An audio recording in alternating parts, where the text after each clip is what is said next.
Hello, listening people. Ew, icky. You scared me for Scary Month, Ryan Slewinski. Thank you, Iktek, brother of Bartek. We see Bartek only comes out when it's St. Patrick's Day recordings, but Iktek is here for Spooky Month. Ooh. Yeah, but Bartek, he's not scared of anything. I am. I'm the scared one. Icky, Bartek. But no, let's get real, let's get serious, as well as scary. We are Spit and Polish presents likingly because we're always spitting and we both happen to be Polish. And are there any customs or traditions that Poland does at this time of year? Is there anything October related that Poland does uniquely or specifically, would you say? Not that I can think of. They don't have their Polish version of Halloween. They don't have Bartekin. Barteking. Yeah, Barteking. My mum's birthday's on October. Does that count? That's spooky. You heard that here. Bartek's mum is Halloween. It's confirmed. Sorry to tell you that, Bartek's mum, who knows who I am and recognizes me on sight immediately when she sees me. And obviously knows me from voice as well. She listens to the podcast. Today she messaged me to say, he's very tall. And she is very short. So there's an information for you all to know. I'm tall and Bartek's mum's short, but what does that make Bartek? Well, if you've listened to the podcast, torn between two worlds. Argues that he's average Australian male height, but guess what? The internet says otherwise, but let's not get into that debate again. We are here to talk about movies, and we have a recommendation cycle to our films, but it is October. October is that time of year where things have a little bit more of a creep factor to it, and we go out of our way to look over movies that have a more spooky, creepy, is this that time of year where you want to watch out for spiders crawling up your leg type films? The horror movies, the supernatural films, whatever they may be, those ones that just have a certain flavor to them. And it is the listening people's recommendation, Bartek. Usually, it starts out with you, then it goes to me, and then the listening people. Yeah, that's how it usually is, and it's no different this time. I kicked off the month, and now it's the listening people who are picking it up and running with it. And a friend of mine recommended this a while back, and I'm just like, oh yeah, I'll note that down mentally. And I did. Noted it down mentally. What film are we discussing on the pod this time, Bartek? I also noted it down mentally after you told me last week, hence I can answer this question. The movie in question is The Blackcoat's Daughter from 2015, I think? 2015. It also goes by the title February, which is in relation to the time of year that this story is in. So we've watched it in the wrong month then. Yeah. You know what did happen in October 2015? Did we start the podcast? Yeah. Isn't that the scariest thing of all? Well, the movie Guy Turns Blue. We started with the horror film Big Fat Liar, starring everyone's favorite slasher, Frankie Muniz, sorry. Frankenstein. Where his monster was Paul Giamatti's runaway performance. No one could stop it, not even fire. And the Razzies. Wait, that film get Razzies? Oh, he got nominated. We talked about this. Paul Giamatti got nominated for a Razzie, but everyone agreed that he was not worthy of it. He also, I do believe, got nominated for Big Mama's House, I think. But I know he got nominated for a Razzie for his performance in Big Fat Liar. At the same time, I think he was nominated for an Oscar. So, whatever. Who cares? It's the Razzies. They are so inept that recently they came across the notion that perhaps they shouldn't have children be nominated as terrible actors because it's bullying. And the child in question they nominated, everyone agreed, yeah, the movie, which was Firestarter, was not a good film, but their performance was actually good within it. But you're just picking on a child because you're easy target, and Razzies cross their legs and oh geez, oh boy, did we screw the pooch on this one? Oh. Never forget that The Shining was also a Razzie affair. So great institution, but we are talking about The Blackcoat's Daughter, a film from, yes, 2015, and that's going to be relevant to the conversation. I'm going to bring that up in a little bit, but I want to know from you, Bartek, how you would pitch this film to someone. So you have no history with this. You hadn't seen this before coming into this discussion, correct? Yes, this is one of the ones where I had to look up the episode description for last week's episode to find the title. So tell everyone what you would say this is about if you're trying to sway someone to give it a look for themselves. Well, the basic synopsis of this one is that was it a rural town? I think it's rural-ish. In a rural-ish town, there is a private girls' school, Christian clearly, that is just about to go on their, spring or autumn break or something like that. I would assume winter, from how cold it looked in this film. Well, it's just the film opens with the word February, so I was like, oh, is it February? Was that an establishment of the time? Yeah, I imagine, so maybe you're right. So yeah, it's a spring. I think someone even says spring break. Yeah, probably. But they're on break. They're about to be on Basically, school break. There is a break happening, and it's a dorm school, and this school clearly has a rule that no one is at this school or the dorms during the break. But there are two girls who, for various reasons, have to stay a few extra days because their family can't pick them up.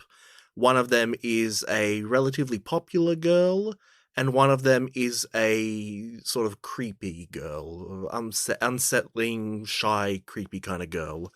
And, well, I guess that's how it kicks off. As it goes on a little bit, the creepy girl starts saying very weird things. Tensions rise, and it leads to things happening. Meanwhile, in a town somewhat to the south, a woman has escaped a hospital of some sort and is getting a ride to the town immediately after the setting of the previous of the story. Town that the story is, the school is in. And that's a great way to kind of give a little bit of a tease. But yes, this is a slow horror film. This is one of an atmospheric variety, very minimal dialogue. So check it out for yourselves. The Blackcoat's Daughter. This is the topic of conversation. So we're going to get into details, some spoilers, go deeper and heavier with it. I have seen this film before because I got recommended it by the person who recommended it today, and I checked it out and I just went in blind. I did not know who was in it. I did not know who was directing it or wrote it. I didn't know much about it. I think I saw this in maybe 2018, 2019, and I had a good time with it. I thought it was really well made. I enjoyed the central performances. The atmosphere of the film was very detailed and immaculate. I'm a sucker for the horror in an empty school setting. That kind of fun. We've done that in a more, I guess, comedic variety with something like Jennifer's Body, right? Where you had horror stuff happening on the school campus after hours, and then you have the school coming back in and being like, holy crap, what's going on here? To a lesser extent, cutting class as well. Cutting class, and it's a little pleasure of mine when it comes to movies when it's a horror setting of a school, but not during school time, but in the after hours or off hours. Take away the liveliness of a place that's often very lively. and fill it with blood. And I have thought about this movie from time to time. It's become a little bit more relevant as the horror movies over the last few years have really shifted to be a lot more like this one. There's this phrase that I hate and loathe called elevated horror, which indicates that horror was never elevated in the first place. But it is the essence of it is this more slow-paced, artfully done, highbrow, the type of thing where it's very much about themes rather than the scares themselves. There's been a lot of emphasis put on films of that variety in horror, and I can't help but think about the Blackcoat's Daughter being exactly like the ones we get now, but it was a few years ahead of those, and I can't wait to get into that a little bit because I have some strong words about just that element of this film's existence. But the Blackcoat's Daughter, you had no real knowledge of anything going in. You had to look up the title in our description from the last one. I couldn't remember if it was son or daughter, basically. So tell us a bit about any preconceived notions, any ideas of what this could have been, and your overall experience sitting down, watching it, and coming out. Yeah, not really any notions. Just I hear the word black coat, I imagine some tall figure that wears a coat that's perchance black. And what kind of daughter would this black coat wearing figure have? So yeah, this film could have gone any way. I had a decent time with the film. I think I admire it more than I love it. Yeah, definitely there were twists in the story that, raised my eyebrows. Like, oh, okay, I'm interested to see where this is going. Yeah, it had this really nice atmosphere for a lot of it. But because it was the type of film that, it jumps around between Perspectives. sort of three characters, but really two of them are together for most of it. There were times where I was much more interested in one of the stories than the other, and I was kind of waiting, for it to go back to that. I was really interested in the one following Cat, the one getting the hitchhike. And when eventually it did cut back to that one, it kind of ended really quickly, and I was like, oh, I was really enjoying that kind of dynamic that was happening there. Of Joan? Are you talking about the one who's with the parents in the car? Yeah, she goes by Joan, but Yes. the title called her Cat. Oh, I remember they specify her as Joan at a certain point. Cat, we meet as the little girl, because that's the thing. A part of it is it's following three different girls. Cat, which is Catherine, she's the youngest. She's a young girl. She's how old would you say she comes across? I want to say 14, perhaps. She looks very baby-faced. Rose literally calls her freshman, so that's either year 7 or year 10, I'm assuming. Sure, so but 13 or 16. Yeah, so 14 is a great guess on my part. Yes. Then you have Rose, who's obviously older. She comes across as older. She looks older. She just has adult problems to deal with, yet she's still in school. And then there's Joan, who is an adult, who's dealing with adults and having to do certain things. And you were saying that I also agree with this, where you are following certain stories and your emphasis as a viewer of it is leaning towards one more than the other at times. And I'm like you as well, where Joan in particular, like this adult who has this history that we are slowly learning, and you're curious of how it is going to connect with the other stories we are watching. There has to be a purpose to us meeting this person relatively late in the game, because we spend so much of the beginning of it in that Catholic girl setting with these two and the adults that live there and the ones that aren't going to be there now, and the tensions rising between the two to then just cut to somewhere completely different with someone completely different who is interacting with people we also don't know.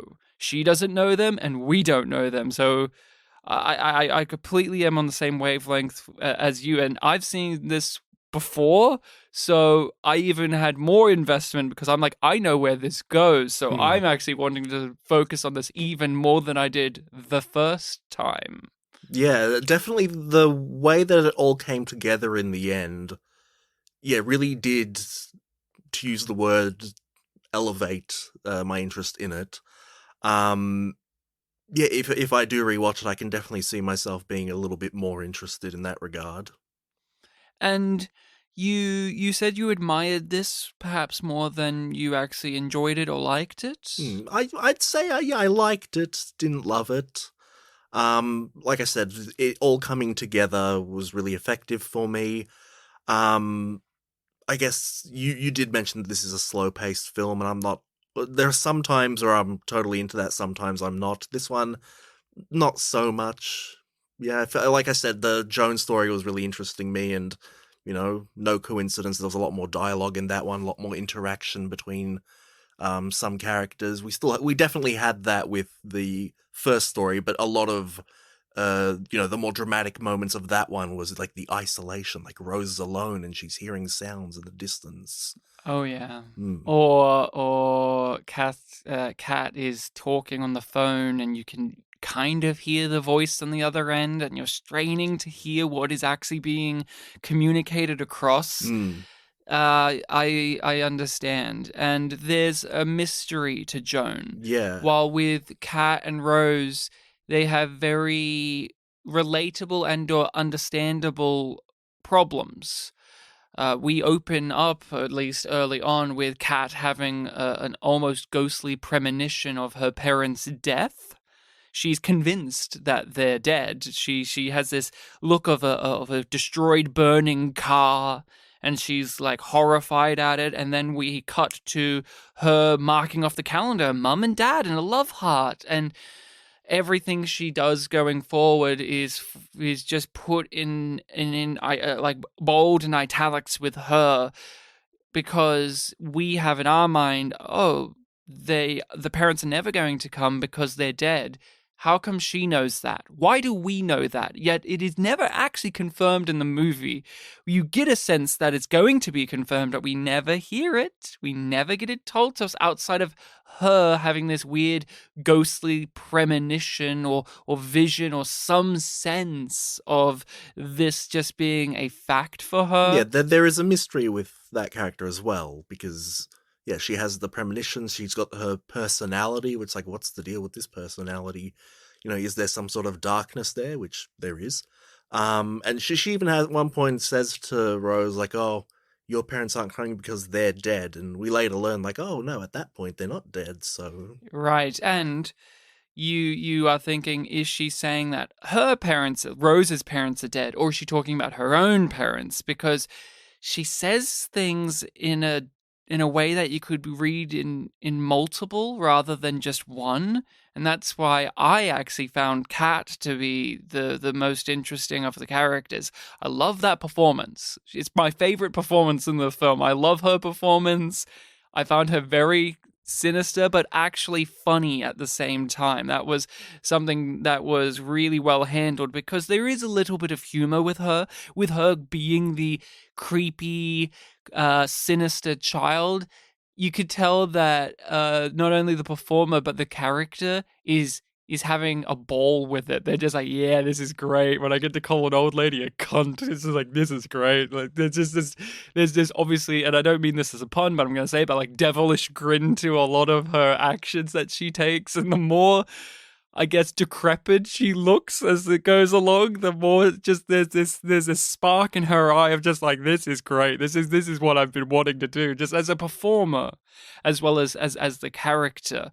What did you think about the setting itself? Because that's a major component of the film. We've kind of said it, but it is isolating. It is very much like, say, The Shining, for example, or other films that we've covered in which you have this big grand setting that is something that we can look at and say that I've experienced this, but it's heightened to a degree. This is this big Catholic school in the middle of this snowy landscape, and now it's empty, and so it just has this otherworldly feel to it. I thought that the direction really captured sense of place really well.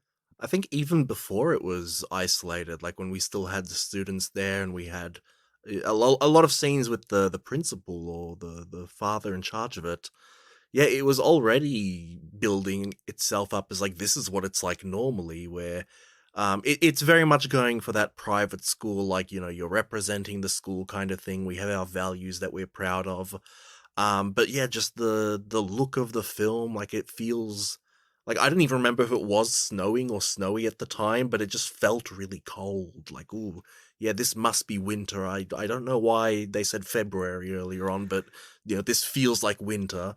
Um, Wait, it is winter in the northern hemisphere in Yeah. February. Yeah, exactly. And if not, it's the tail end of that time because Yeah, down here, that's summery yeah, time. I'm getting things mixed up, but Yeah, but still, the point stands that like the tone, the vibe of this place was very cold, and unsettling. And so when you take away everything, but you still keep just these few little figures here, all of a sudden it's like heightened or dare I say elevated as well. I really like the almost juxtaposition between it and where Joan was. Joan is traveling cross country. She's going between all of these different places. She's going from a bus stop to a car to a hotel to a restaurant to this to this to this. And yet, because of her predicament, she's picked up from this very kind but also unsure of how they are going to react or who they are stranger. This man comes over to this young woman and says, "Hey, you look like you need help. Come into my car. My wife's over there." There's just red flags are there. But with Joan, even though she's got a more expansive amount of places, they feel more cramped and isolated and more oppressive than the big open space of this one school that is dimly lit, that have crevices and that have underground parts and that has a big field. Even though we are spending so much time in this empty location with these two girls, and you really you really do get communicated across just how in the middle of nowhere they are. I actually felt that way more with Joan, who is interacting with people. She's in things that are social, but because of what she's going through, that she's having to, what presents at first, what presents to you at the base level of she's afraid of having committed herself to what could be a dangerous situation. And then when you sit back and realize what's actually going on, she's afraid because she has gone into the hornet's nest of fucked up shit because she's ruined these people's lives previously. It is just so immaculately done that her sitting in a restaurant across from a guy who's being very polite can be more devastatingly like lonely than the two girls who are just by themselves in an empty Yeah, campus. it's really interesting because, like you said, when you first meet this guy, Ajax from the Warriors, Mm-hmm. you do have that thought of like, okay, is this like sincere on his part, or is he like a creep that's gonna do something? And that tension there is, kind of what you're going with on top of, who is this main character we're following. But then once you realize that, like, oh no, this guy is sincere, this guy is kind, all of a sudden our main character's, you know, uh, kind of attitude that she's going with is, yeah, creating this really unsettling atmosphere. And it's like, ooh, well, this guy is being sincere and kind to you. Maybe you can just like let yourself go and go along with that, form a connection with him, but you're still uh, distant to him, and like, well, what is there in your past that has made you this way? And it's like just waiting for the shoe to drop, on top of also, as you said, like, how does this connect to the other story? Because they establish that she wants to travel to a city, to a town, to an area that's near the place that we are watching the events of these children in. We know the name of the school, hence we know the name of the town, and when they pan across that map, when Joan is looking at it, it stays on Bramford, and then it goes to the one afterwards. So even then, it's saying to us, our character here has a connection to this location. It's not just, hey, audience, this is that town, but she wants to go to the one after it, but she'll have to go through that. No, no, no. It's emphasized. Yeah, it's a first person perspective, like she's lingering on looking at that town. This is definitely a movie for those who are into show don't tell. This is communicating everything it needs to through the visual language of the medium. You could watch this without the dialogue and get a lot out of it. It is just simple storytelling done on a filmic level, but it is committed to it, and I just appreciate that so much with a horror film, especially nowadays. Instead of it just being we have quietness so that we can do boom at you. It's not just quiet, quiet, boom, jump scare. This is using the quiet moments to say something rather than just pad out the moments of the frights. Yeah, I remember there was one scene where I'm like, oh, this film hasn't done jump scares before, but I think it's going to do one right here. And then it didn't. I was like, oh, good. Yeah, and let's talk about Rose. We haven't talked about Rose much. We've talked about Joan a fair bit. We've talked a bit about Kat, but let's do touch base about Rose. What did you think of this character and her story? Because she, at least in my eyes, she, just because of what she is, that comes with a lot of baggage attached to when you're, say, looking at a film character. She's the popular girl, and she's a girl with a dilemma at hand. So what did you think of her? Yeah, she felt the most like a protagonist, especially when we're just meeting our characters. Because even though she is, popular, and she has a sort of negative attitude towards the Catherine character, she has multiple layers of things going on that we're following through on and learning about. Like, she's got anxieties about the fact that she might be pregnant, and that's led her to fake being sick to stay at the school for a bit longer. She had to tell lies to the administration And her parents. and her parents. And yeah, it very much felt like a sort of, I guess, more modern horror protagonist, or because it's like, oh, this isn't like a purely good girl. There is lies and deceitfulness, even though there might be a sympathetic angle to it. So definitely from the vibe that we're feeling from there, it's like, okay, is this a character that's gonna survive the majority of the film, and we're following her and through the darkness that she is faced with. And yeah, and the film kind of plays with that a lot, where for a lot of it does feel like it's going there. But she is the protagonist that does not live till the end. She's also a subversion or a flip of the stereotype of the popular girl being the villainous one. We meet Catherine, and she's the bookworm, she's the nerdy one, she's the one that the administration at the school respects, both the principal and the priest. She has a precociousness to her, where we talked about this in the last episode, the innocence. She's almost like a little adult. Mm. And you would expect, because we start with her, we emphasize her, we get a big emotional moment with her, thinking that her parents could be dead, and maybe she's deluding herself otherwise. She's having to go off against this older girl who does not care about her. She just cares about being to our perception, to how we perceive Rose, as does Kat.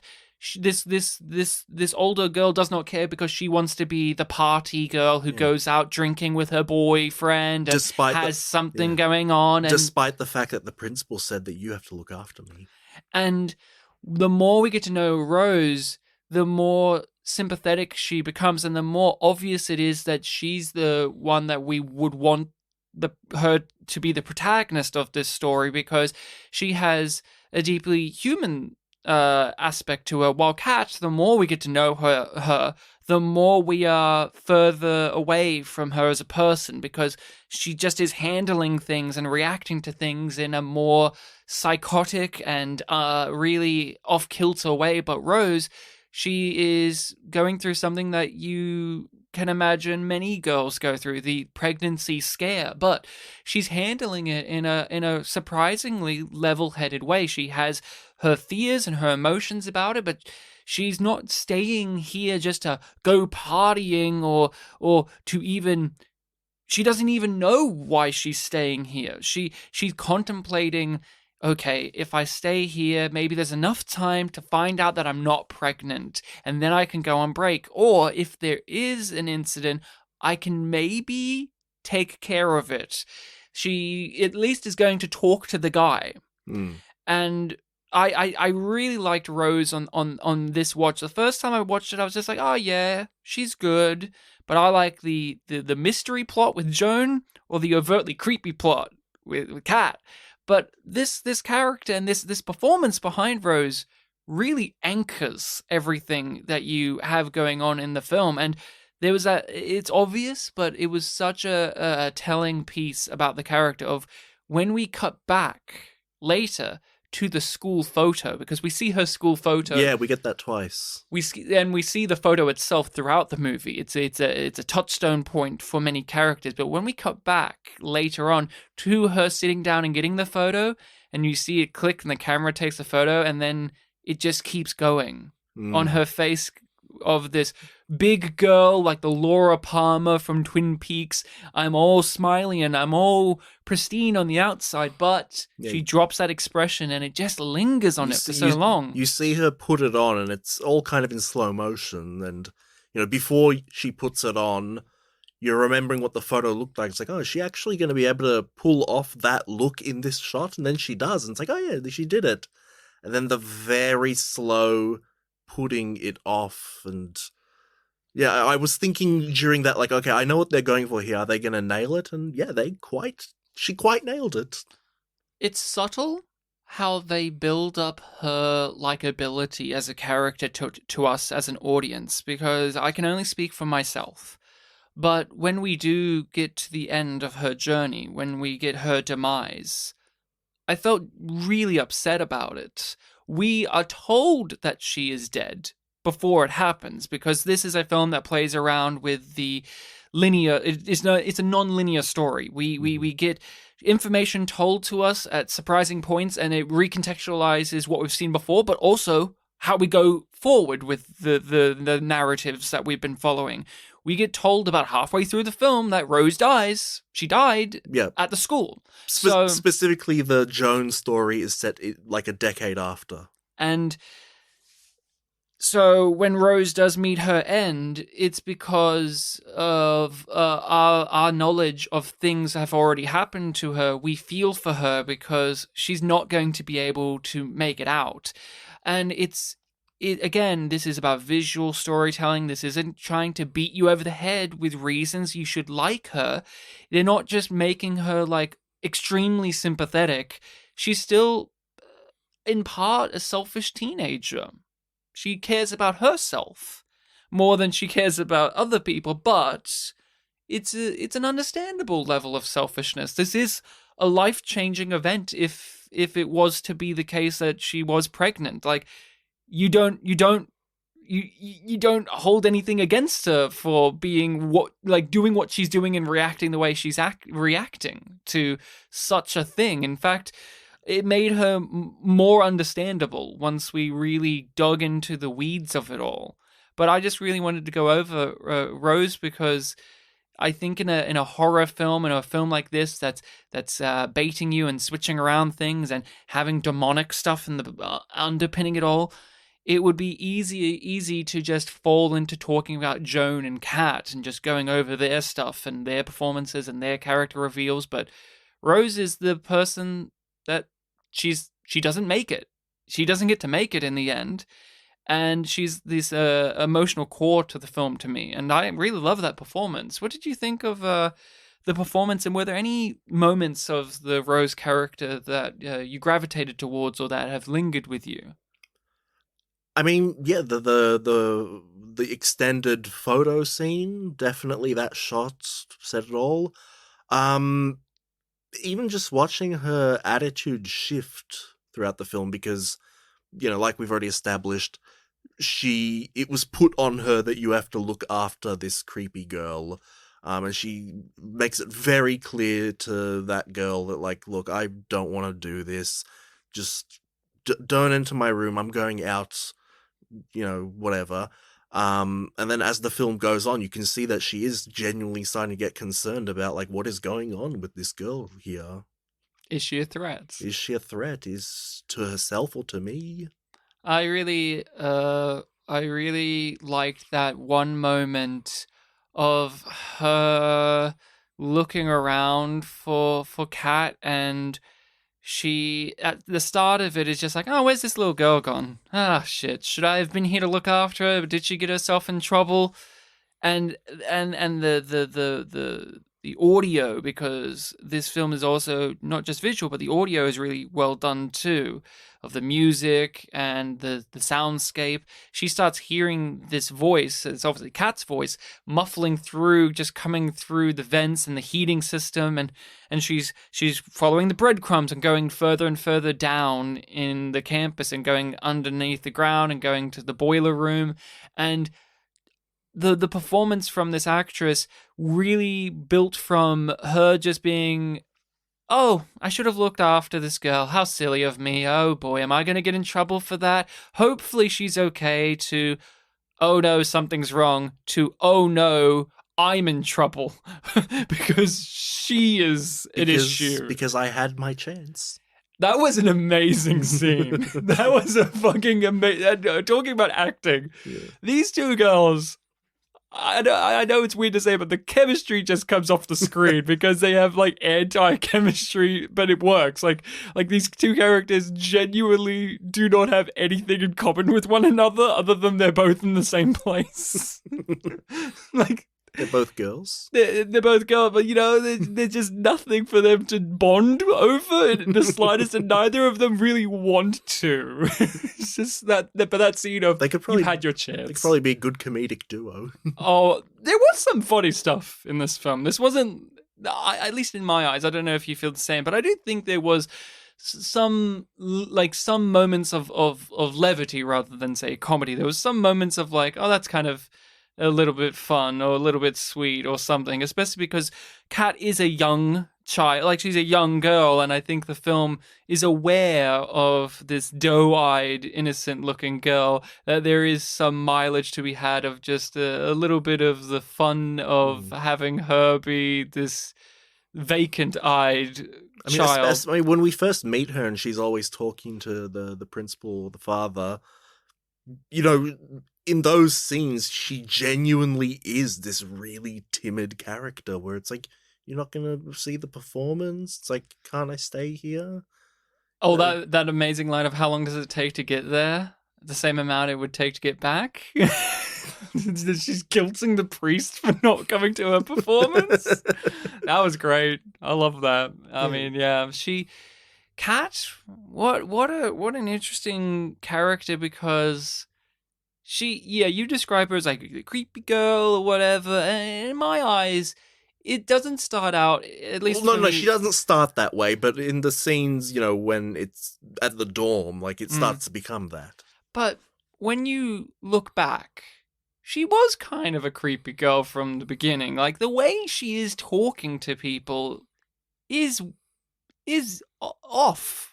she's, and that's a part of the discussion to be had of how much of the events, because this is like The Innocents we covered last week, how much of the events are real and how much of it is supernatural, supernatural things coming in. How much of this is Kat is unwell, mentally speaking, or is she possessed? And we don't have a touch point for what is the normal version of her character, because she's just in a different place mentally when we meet her than you would expect a child to be in. When you go back and watch or think about how she talks to the adults, it's not proper. It's just something about it is just, It's very troubled. I mean, you have that with some kids where, yeah, they even have that as like a warning sign for like abuse and stuff like that. It's like they're using language that's too mature for their age or something like that. and the priest in particular, he's become too comfortable talking to her because he's having this rapport with her and he's reading stuff into her as well, because there was that moment where he made a remark about like, oh, what was that? Well, you know, so I swear I could have seen a hint of a smile there. I didn't. When he said that, I'm like, I didn't see a hint of a smile there, but he has such a familiarity with her that it almost crosses a line. Even when Rose enters the scene and like he was directing at her, I'm forgetting the exact lines of dialogue, but he was like saying something to her like, well, you know, because of the rules, you will have to do it this way, right? And then Rose responded with like, oh, actually, I'm sick and my parents are not coming. And then he was like taken aback, like, oh, well, that goes like that kind of screws the rules a little bit. Oh yeah, with the principal guy, yeah, he was great like that because he clearly was like, I'm on holiday mode. And you guys are causing problems for me right now, but I'm trying to be nice about it. I loved his performance too. Then we get them on their own. There are adults on the campus. There are these two women, and we have that conversation from Rose where she's winding Kat up, trying to scare her or trying to just be a dick to her, where she says, oh, they wear wigs, you know, they have no hair. She puts in the mind of Kat that they are devil worshippers, these two women. And I want to get your perspective on this. When that scene first played, because we get that twice, that scene, we get it from Rose telling that to then in the back half of the film, we get it from Kat hearing that story. We like, first time, it's all emphasis on Rose telling it. Second time, we're in the hallway looking at the behind of Kat hearing that story be told. But when that story got told the first time round, did you think that there was any truth to it? Did you think that it's like, oh, this is going to be revealed that these women are devil worshippers and that there's some kind of weird corruption at the school there? Not so much from the nuns, because we hadn't really seen much of them, but because the film in the, you know, the very beginning parts was establishing that, you know, this is a serious school, private school, and it did have that unsettling atmosphere, and the principal characters, the big authority figures, were very matter of fact about like the rules need to be followed. I did think that, okay, maybe there is some sort of, you know, darkness going on behind the people in charge of the school. So yeah, not so much with the nuns, but you know, when I did hear that, it was like a toss-up of like, oh yeah, she could just be joking around, or, you know, it just could be like, this could be like an open secret. And what did you think of Kat's reaction when that story got told the first time? Because we do see her reaction. In my eyes, it's like, oh, she looks like she's buying the story, or she's getting a little bit worked up at the idea, or oh, well, I'll have to take a look next time I see them. Like, that's how I viewed it. Yeah, I didn't really get a read on it. What about the second time? Because I think the reveal is she finds this whole thing amusing because she's already in league with the devil because we hear the audio is like distorted when Yeah, a she's lot of hearing everything that Rose is saying, and we're seeing that there's this shadow figure in the corner with these ears or horns or whatever. They're these pointed, dark images on this creature's head, and all of the story is being told again, but it's warped. I mean, that's what I love about the movie is how it goes back in time and it loops around again, and it revisits scenes, and it screws around with a linear format and has it all shuffled around in different ways, but it's not I never found it confusing.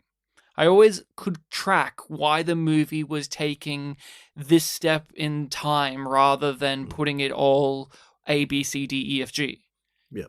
With a lot of the reveals of the big information, like the big twists, those were moments where, you know, my interest in the film and what I meant by the admiration I have for the film, you know, really ramped up. I was also following it just fine, and yeah, at the end of the day, you know, knowing like the truth behind, you know, the whole film, where, you know, the Cat character and the Joan character, they're the same person.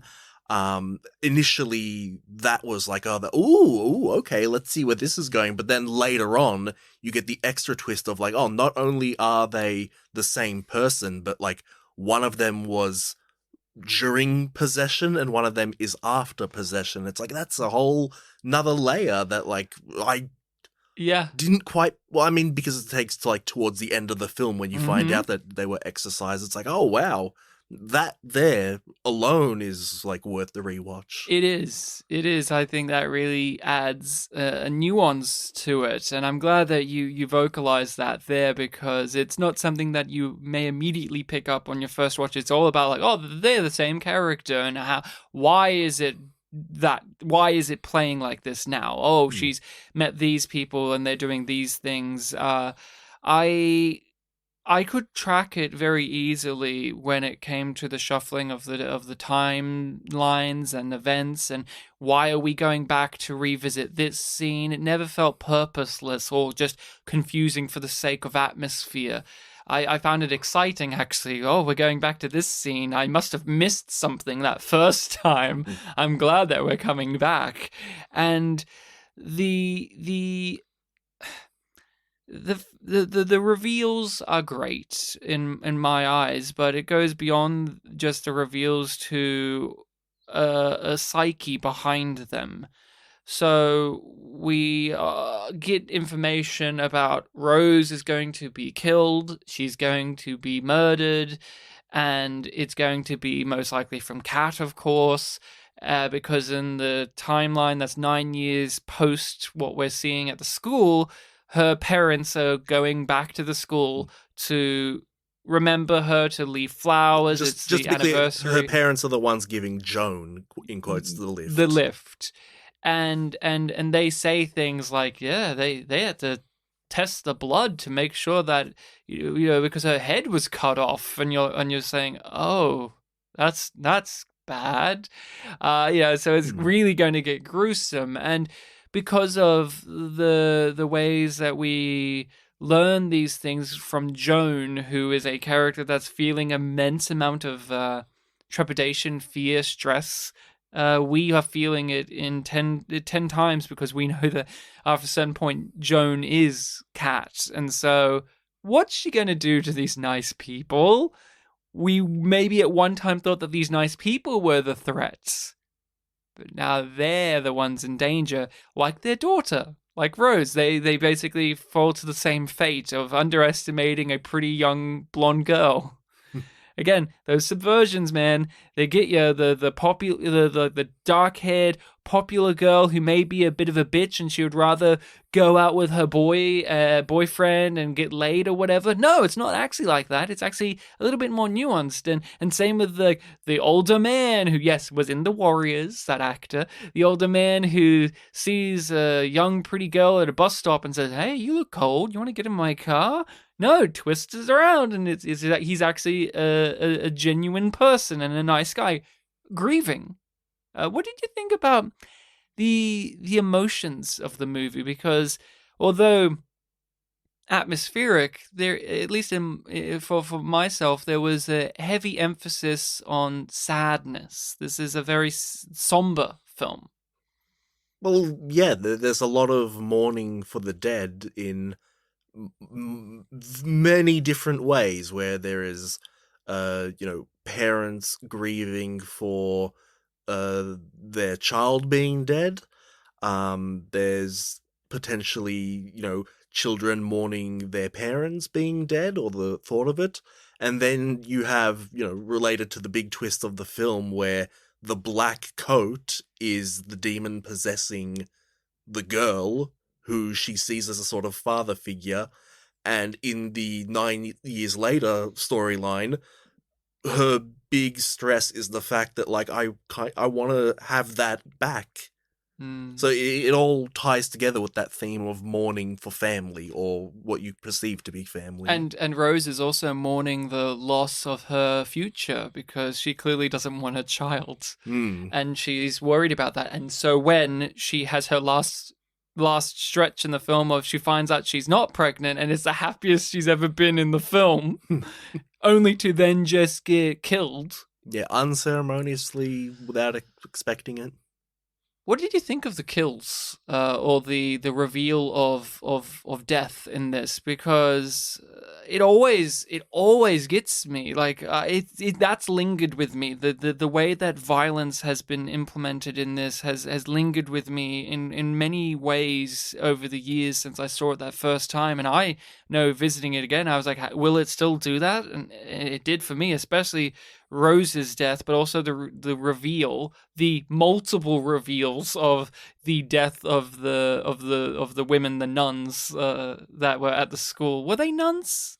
I'm like, they weren't inhabits, dang it. Nuns, matrons, caretakers, yeah, like, because that one they go to it a few times. Dorm ladies. Yeah, they go to that one a few times revealed. Like Rose is knocking at the window and you can hear something going on, and then the principal and the state trooper go there, and then they go there again. It's just a lot. But what did you think of how this film handled the gruesome aspects?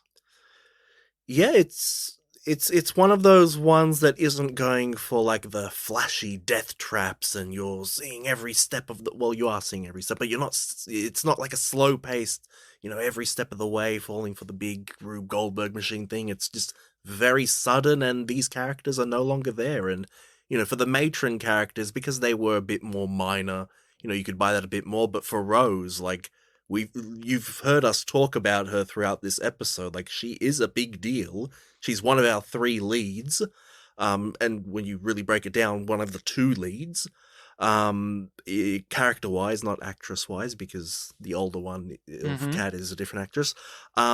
But yeah, she has this gravitas of, like, we're following her. We are seeing many different aspects of her and her family, and when she is just killed off very suddenly, it literally is a thing. Like, she's not in the film anymore.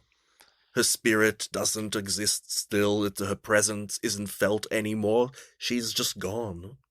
And you, through that filmmaking, get why the parents are so grief-stricken outside of just the ability to have sympathy and empathy for such a situation. The potential that was suddenly yanked away from them of their child is just so sudden, and it's so hard to wrap your mind, body, and soul around. They are still in loss, and they are still unable to comprehend the brutality of it all. Their daughter got their head cut off at school, for fuck's sake. But when we see it happen on the screen, it is so unceremonious. It is just, it's done. There is no glory. There is no sense of even doom to it, or satisfaction, or any of it. It's just that, yeah, she got stabbed to death, and that's that. And now her head is laying on the floor next to 2 other heads, as this girl is flailing about in demonic worship of a boiler. And it is just so matter of fact about it. So when the parents themselves get killed too in basically the same way as those previous victims. One gets their throat slashed, the other gets stabbed a million times in the back. It's not only just repetition again, but it is repetition with that extra layer of tragedy to it. History repeating. History, but not quite, because in the past there was joy to it for the person who was doing the killing. Now they're hoping for it to bring a sense of joy, a sense of purpose. Bring her back to that time and what she had. And you just can't. And the parents are going through the same thing with their process of grief of like, we go to the school and we leave the flowers, and it's our way of being able to reconnect to the past, and hopefully it can inform us in the present and the future. But we learned from the mother that it isn't working. He plays it off like, oh, it's only this time of year that we get a little sad like this, but he is building up this false narrative for himself. I really love that monologue of the mother talking to Joan in the back of the car about how he says like he sees so many people that reminds us of our daughter. I don't see that. And then she explains the one time she did, and then just bitterly reminds Joan that you are not that, though. You don't remind me of her in any way. Yeah, even though I think the mother might have played it a little too exaggerated for my taste, I do really like the fact that these two parents are mourning in different ways. And similar to what we were talking about with the rest of the film, you know, we get more of the father character first, so we're getting that establishment. And then when we do get the mother character, she builds off of things that he said, you know, straight to the point of like, did he tell you this, this, and this? And it's like, yep, 100%, he told me exactly that. And then she gives her own spin on it, which makes you, you know, cast doubt on what the father was saying about like how he's really taking it all. She does not have a religious angle to it. He does. She never says that, but we get that from her attitude and how she talks about the loss of her child. Well, he brings up God and how God is this to him. I like that speech too, by the way. And just, James Remar is a great actor. I remember I brought that up when we did The Warriors of like, oh, he's in a million things. Oh, in The Warriors, he's this goofy guy here. But in his career, he's just one of those reliable character actors that you get in. And, yeah, he plays tough guys, but to see him as a grief-stricken father who's just trying to be a good person, even in the face of adversity, what a performance from him. I mean, this is a film that's not only grounded by the direction and the language done through the camera, but it's those performances. They've got to be pitch perfect to what this is. The young version of Joan or of Kat, even though I enjoy how much fun that actress is clearly having in the role, she never is going into campy territory. She's not Megan Fox and Jennifer's Body. You know, she's not having that level of excitable, but it all works in tandem. It all works as a piece as well, and I just really admire how it goes. But let's just crack it open. What do you think? Do you think that Joan / Kat was possessed? Do you think the supernatural / demonic elements are literal in this, or do you think it's supposed to be metaphorical? What is your interpretation of it all? Oh, I took it at face value. Yeah? Yeah, I didn't think it was a mystery, but now that you're asking me, I feel like maybe I was too foolish. No, I just thought, oh yeah, she's possessed. You know, the exorcism happened, and you know, the black coat was gone, and she felt that it was gone, and yeah, in the future, 9 years without that thing she was longing for has, you know, made her really grief-stricken and is seeking, you know, maybe I'll get possessed again if I go through with all these murders. Yeah, I can, obviously, that's how the film is playing it too. I think it's in doubt partly because they never talk about it. It's never something really referenced. It's never usually in a possession story. there's at least some mentionings of things, but this it happens. It's like, oh look, there's a weird black void-like creature in the distance that you can't quite discern, and yet you know what it is. I think there's always a room for doubt with one that presents possession in such a vague way, and in a way in which the person who is possessed comes across to everyone else as mentally unwell, because with this particular movie, it does live in that gray zone. I think it lives in that gray zone of people put on faces for one another, but what's really underneath. And so I'm willing to see it at the face value of it's a demonic possession and it's exactly as said, because guess what? That reading is still a fucking great movie when it comes to that. But, I kind of lean obviously a little bit more into the psychological realm, because that's something I can find more tangible than some reason or another this girl got possessed by the fucking heating system of the school, because the heating system looks like the creature a bit, and she's like worshipping that underneath. And I love that. I mean, it is sufficiently ominous looking. And when she goes back to the school, though, as an adult, it doesn't look ominous anymore. It's not on. It's just a small, dark, grey room. It's no longer that scary movie setting that we were in when Rose was looking through that window in the door. It's just this pathetic little place where a horrible thing happened 9 years ago.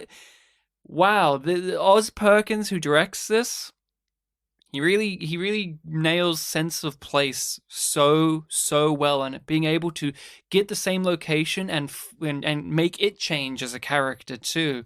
But when did you figure out that Joan was Kat? Did you figure that out at a certain specific point, or when the film revealed it in any way, or were there little clues beforehand that you were starting to gather that for yourself? Well, I think the fact that, the future story of Joan was given the title Cat was, gave Did it away. It give it? Yeah, that's why I was calling her Cat earlier. I don't remember that. Because the title said Cat, but she was going by Joan. So it's like, oh. It does give us Joan, doesn't it? Yeah, because I think she was like using the nurse's name or something, and she just stuck with it. Right. I remember I picked it up immediately because she's a blonde girl with dark eyebrows. She looks exactly like the Cat character, but it's a different actress. And I think I was remembering like, oh, Cat. So there's Rose, there's Cat and Catherine, and then like 10 seconds later, I'm like, wait, Cat's short for Catherine. Oh, okay. But then you get the photo of like, oh, our daughter Rose died 10 years ago. She goes to the bathroom. She's like starts giggling, and it's like, okay, there we go. Yeah, she had a great reaction to that. Yeah, I like the twists and turns of that. Now, are we ready to talk about some of the production or outside of the actual narrative parts of the movie? Or are there any more aspects of the film itself that you want to go over, whether it is story related or or how it came across visually or music or anything like that? Well, story-wise, you said a few minutes ago that, the concept of this story is just a really great one.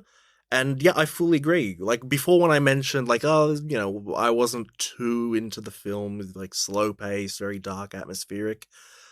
Simply isolating that story alone, I was thinking of, we've done other horror films less in this like atmospheric vein. Like we've done The Love Witch, where even though that is a horror film, like I wouldn't immediately jump to saying that like, oh, that's a horror film. A film with that kind of tone, with this sort of story, where it's about a possessed woman who's lost her, thing possessing her, and she wants to get it back.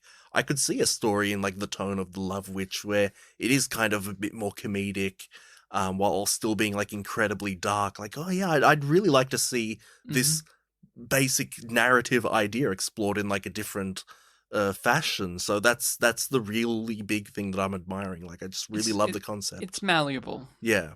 It is the town, and the school is a reference to Rosemary's Baby, Brentford.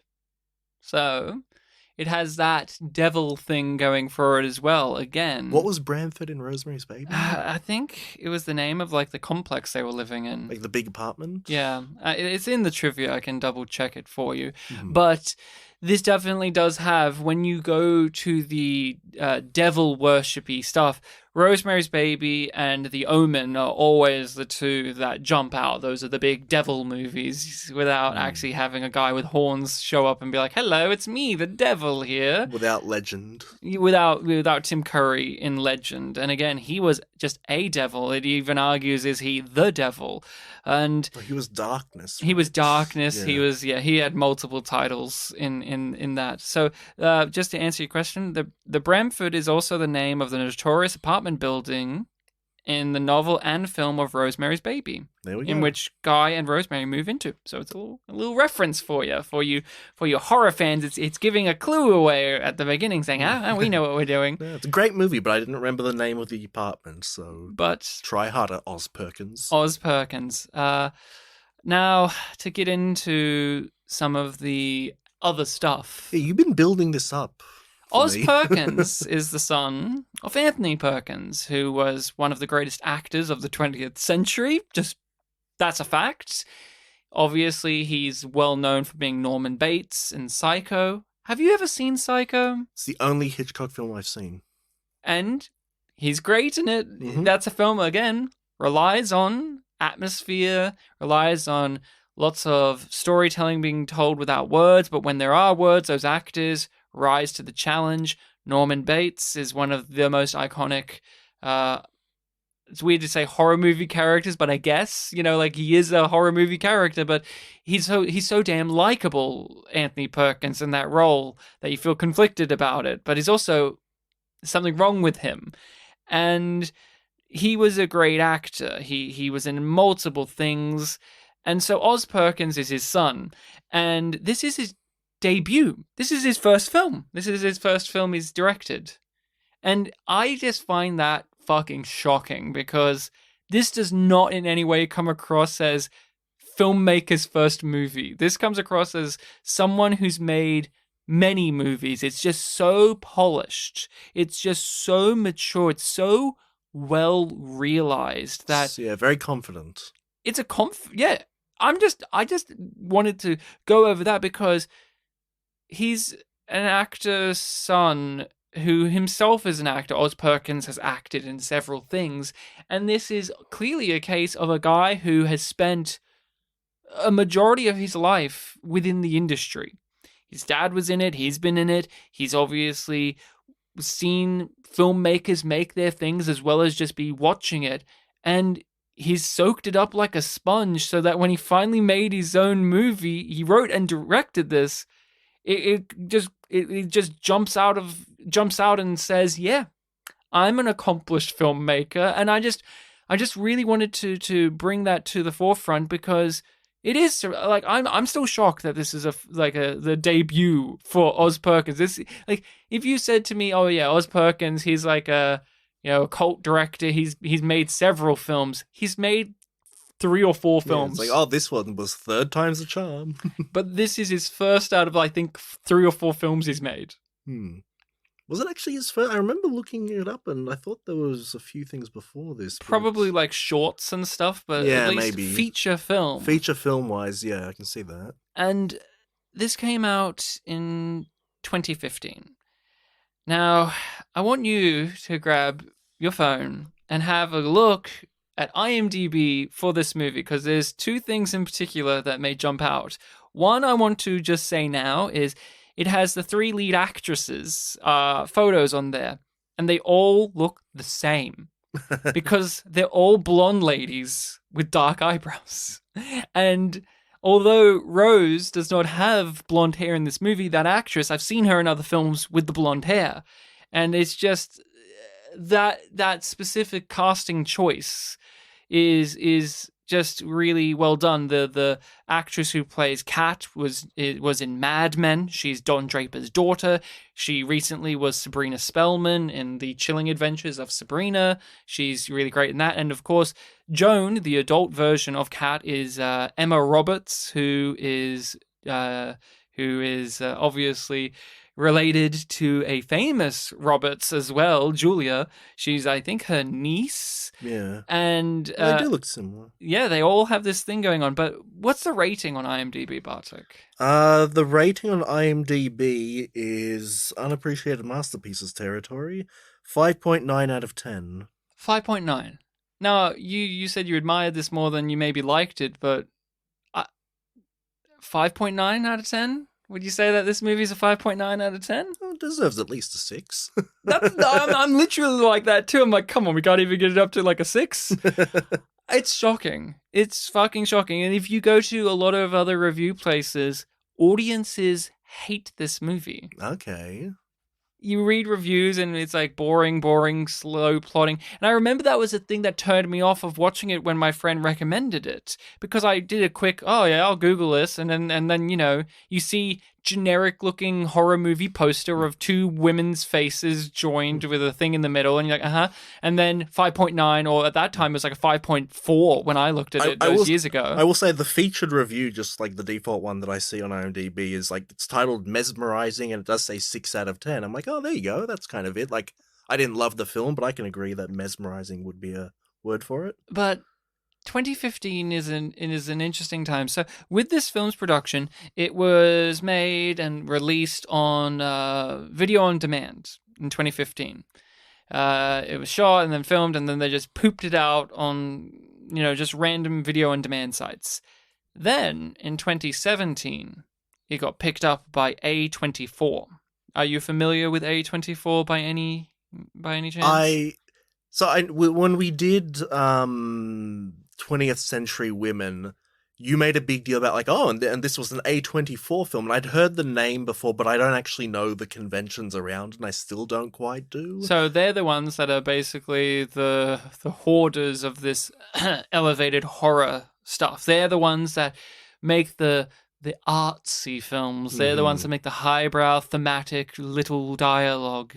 There's films with little dialogue in them, or off the beaten path from they're not making Conjuring films, for instance. And this is such a roadmap of a film for what we have now. And it's such a shame because this came out too early. If this came out, like if this was made and released and was a proper A24 theatrical release in 2017, 2018, this would be talked about in the same way and same vein and same amount of adoration as all of these A24 films that come out now. The ones like The Witch or Midsommar, and you have... I'm just naming Ari Aster films. No, not Ari Aster in general, but Hereditary. And there's so many of them now. Lamb. And it's almost become a joke of how they have these certain ways of release, like certain films they release. But this was before that big glut of them. I want to say something like The Witch really kicked that off as being a thing that people were invested in. But when we talk about movies on this podcast of, oh, they came out just a bit before their time, when we say that, it's usually like 5 to 10 years too early. This is a year or two too early. How maddening is that? And so it gets it's a 5 out of 10 movie.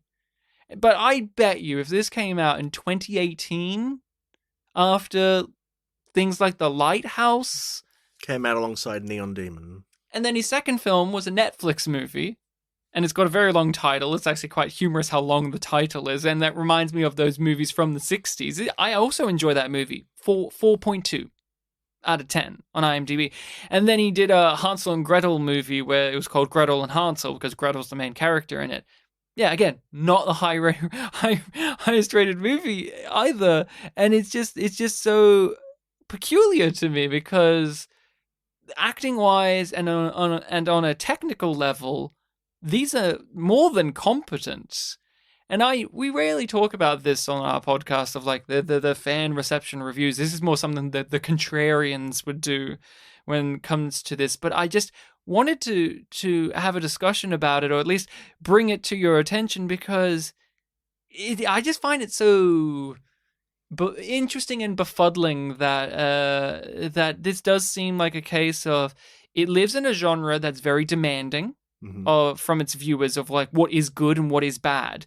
Like this labels itself as a horror film about a creepy girl stabbing people in a school, in a snowy environment. Ooh, I expect a certain thing, and then this film does not bother to try to be that, yet it is. And it's slow-paced and atmospheric, and now horror is all about being slow-paced and atmospheric. That's a lot of it. Not all of it. It's not like we've got The Nun 2 out right now, but I just feel so bad for Oz Perkins because he's making, in my eyes, unique quality films that are now considered the standard for a whole group of people out there, but his ones get shit ratings and reviews from the general masses because he wasn't the trend of it. He was before it by only just a hair. I mean, what do you think about that? Like, we've rarely encountered this level of being close to what would become a standard.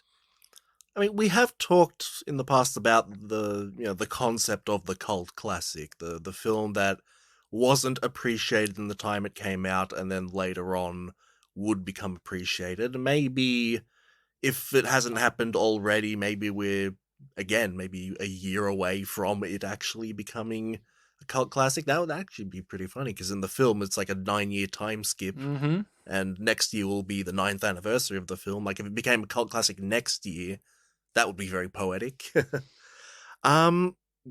Yeah, it's again, cult classics. We're very familiar with the term, and this just feels like it's in the making of that sort of thing. You are not a horror aficionado. Last episode, you made a point of saying at a certain time in your life, your horror movie reference point was the new Nightmare on Elm Street that you saw in the cinema. Like, that was your first horror film. And as far as I can remember, yeah. That 2010s era had a certain idea of what and I think most people, you have an idea of what a horror movie is. Your slashes, your jump scares, Conjuring, Paranormal Activity, or your Freddy's, your Jasons. Yeah, not long after I saw the Paranormal Activity films, like, yeah, this is really great. I love horror. But you're aware of this trend now of what they're calling elevated horror. You are aware of it, yes? Pretty much, yeah. And I think, like if we talk to 2010 Bartek, the idea of that being considered popular horror would have been a novel thing because it's like popular horror for like general masses or for just general perception is the Conjuring style or the quiet bang jump scare. In fact, with the Conjuring universe, with things like Annabelle and The Nun, it was almost like shameful to be a fan of horror films because it was just so formulaically garbage in a way. And the horror genre, out of all of the film genres, gets labeled with being mindless garbage more than a lot of others, I feel. Hence, Roger Ebert and Gene Siskel had their war against horror films in a period of time. The Women in Danger campaign. Women in Danger campaign. In this, the women are the danger in this one. Yeah, that's true. Yeah. Yeah. All the men are angels in this one. I mean, one of them is a priest who exorcises a demon out of a small girl. So, I guess he's a nice guy. Maybe if you're a priest, you're committing to be good, but not to the level of an angel. I just find this fascinating stuff. There's just all of the elements in it. Like, these actresses were well-known actresses at the time, or this helped launch their careers in a certain vein.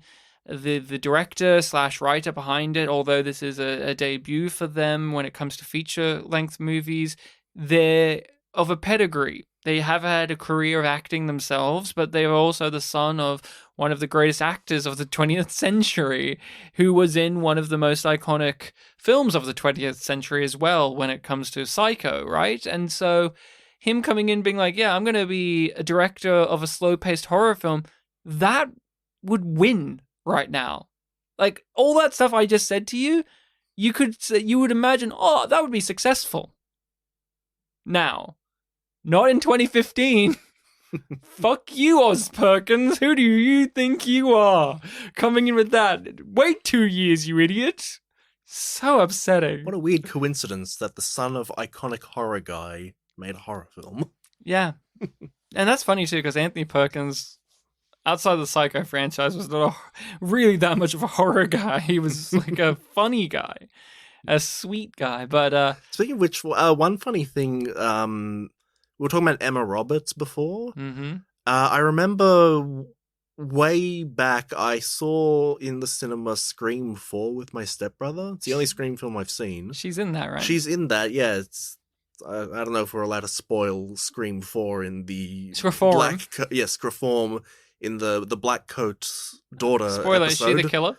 I think that was the case, yeah. She does horror stuff. Yeah, I was looking her up on Wikipedia and it mentioned, like, in the opening sentence, like, oh, she's a well-known, like, horror actress now. And that's really funny because one of the first things I saw her in is, I think, maybe the first thing she was in, which was, like, this very by-the-books Nickelodeon teen show called Unfabulous. And I remember, even when before that show even came out, there was ads for it. And I was like, oh, yeah, this is a teen show. I watched it. I enjoyed it. It was about a girl that, like, is going to high school for the first time and she, like, sings on a guitar to express her feelings. I'm like, oh, yeah, okay, yeah, you're going to be, popular with the kids growing up. And then I find out, oh, you're in Scream 4. That's a dark film for Nickelodeon actress to be in, if that show was Emma licensed Roberts. by Nickelodeon. And then now I find out that, yeah, she's all in horror. Emma Roberts is apparently a terrible person, but she plays very enjoyably campy characters that have iconic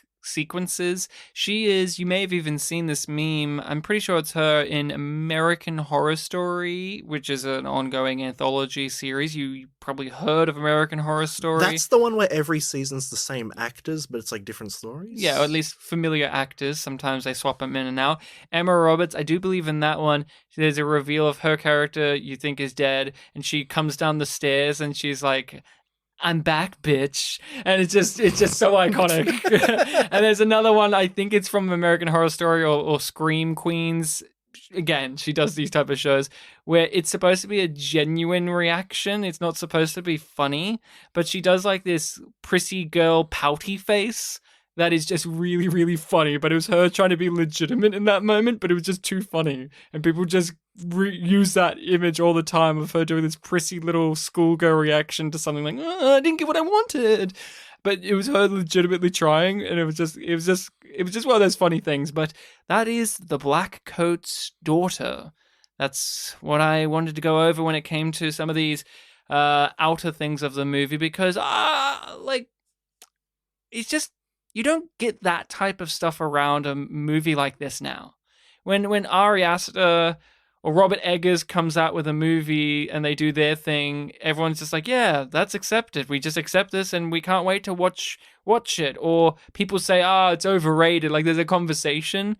Oz Perkins is continually making these movies. Even though these now are very popular, he still is just flying under the radar for people. Like, he has fans, but he is really the cult director of these type of horror movies that are now, in fact, considered the mainstream. Very, very weird. It's just very weird to me.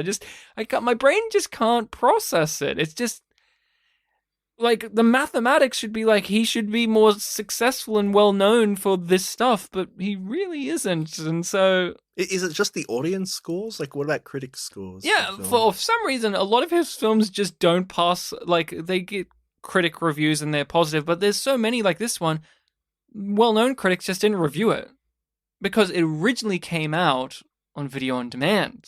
Right. So the critics that review it are like the horror aficionado type critics who are like, yeah, this is great.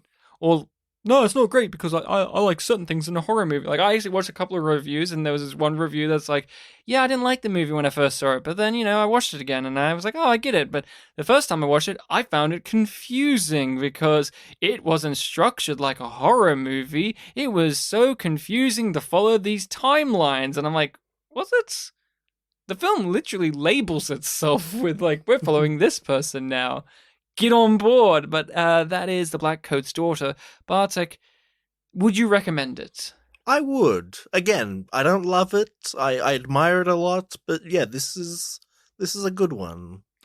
I think it follows up very nicely with The Innocents. We just did The Innocents, and although different time periods, different styles of movies, I think they have a lot in common with one another as well. I think if you're doing a movie night and you're wanting to, say, do movies from certain decades, say, you could lead up from The Innocents to this. Ryan says this because he doesn't want to believe in the supernatural. That is true. I mean, let's just open that to end the discussion. Are you one to accept that more easily than not? Because I think I am more often than not wanting to read the psychological lean to a film like this and The Innocents than the supernatural, because I inherently don't believe in the supernatural and I find it too goofy. I inherently don't believe in the supernatural and do prefer psychological, but for films like these, I come in, wanting to buy into it. It's like, okay, yeah, this film does a supernatural thing, so let's go with that. Let's let this be supernatural. Let's let this be different from real life. And that's the bias I have of like, yeah, let's have this be different. And then we have a Neon Demon discussion where I'm like, they're witches, and you're like, oh, I just thought they were crazy. So it can flip the script sometimes, but it's good to air that out for future reference points, because it is. I think I rarely am going to take it on board unless it is super specific about it. Like, Rosemary's Baby is very open about what it is when it comes. It's no, oh, is it not at the end? Ooh, as much as, say, this movie is trying to be that. And so that is The Blackcoat's Daughter. Bartek, you are recommending the next film for our spooky month. And so I hope you have a spooky movie for us. Yes, I hope so too. This is one that I'm not familiar with. In the lead up to, me having to pick my spooky month film, I did have one that I've had pocketed for a while. They're like, oh yeah, let's go with that one. But it wasn't one that I was super passionate about. It's like one that I definitely want to watch again, but it wasn't necessarily like, oh, gotta do it now. And I got to thinking the other day, like, oh, let's find something that actually I would be a bit more interested in. And yeah, not being a big horror movie fan, I actually am interested in horror, but I guess I read more like horror-esque mangas than anything like that. And I thought about like, what do I look for in horror films? And yeah, we brought up the whole thing about like psychology, things like that. So I like put into Google, like, what is a good film that has like these kind of elements? And there were a couple of lists of like, oh, this is all listing like really modern stuff from the last few years. Now let's see something a bit more general. And I was getting a lot of people recommending this one film in particular from 2013. I don't know if you've heard of it or not. Well, I'll find out. And because I walked into this recording with the title wrong, I just want to check one more time that I definitely know the title. He'll be like, and the film is called The Innocents again? The Neon Demon or something? Oh! From 2013. Yeah, good joke, Bartek. The film is called Coherence. Do you know this film? Not at all, no. Okay.